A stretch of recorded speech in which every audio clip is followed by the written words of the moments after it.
This piece that I'm going to do, it's about domestic violence. It's a touchy subject. It's, you know, how detrimental it is, especially in this state of South Carolina. My mother was a victim of domestic, you know, violence. So when I wrote this piece, I wrote it in the voice of a woman. So it's speaking through the voice of a woman. So if you hear something in there, you might look at me and say, why did you write that? But that's why it is. So, but it's called, it's My Time to Live. My Time to Live. Why must I continue to follow the psychotic hand of a man starving for attention? At first, it seemed as if your timing was God sent. But after further review, each second parallels the witching hour from which demons roam freely, seeking to steal, kill, and destroy. But you are the picture-perfect form of manhood that quickly grabbed my attention, making my thighs weak. Swooned by your baby-faced curls, the unconscious nature which hangs over my spirit connects mind to body, blinded by your love, unconditional.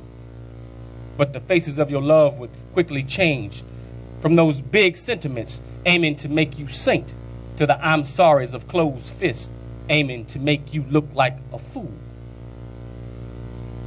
Purple hearts colored by brothers kin to Harpo, claiming to be Mr. M-I-S-T-E-R, period. Mister, is why I cry years of tears to my sister's ears. Lord, speak to me. For colored girls know that the face of disgrace is felt by queens of any race, because no one is immune to the blues that devil plays on that brass fiddle he whittles, strumming our chords to play songs of lamentations. I smile. Words from a father tell how your love is to mimic how his son loved the church. But your double-edged lips whispers lies, bruising my ego to weep. Too many hopeless years I've steered, wasting too much time on these two-bit rhymes from these little boys that chime from minds unable to see that they're free. So no more shall I endure to pour new wines in old skins, hoping they don't bust. For now I understand what love is. That's 4 letters coupled together, speaking of what this queen must have for me. God himself chose Adam's rib to be crowned about the hands of Esther, to show that women will always be a part of the elite, from the intimacy of washing of feet, from those oils boxed in alabaster.